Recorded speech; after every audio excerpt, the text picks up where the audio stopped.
Hello, hello mga katigangers. Back to work. Walang dessert ngayon dahil nagmamadali tayo. Ay kasi medyo na-late tayo eh. Kasi daylight savings pala ng alas 3 na madaling araw. Hindi ko alam.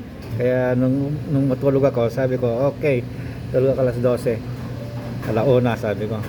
Yung pala, nag-advance na pala ang oras ng isang oras ang advance ngayon. Kaya ayun, medyo wala tayong panahon, kaya wala nang panahon kukuha ng dessert.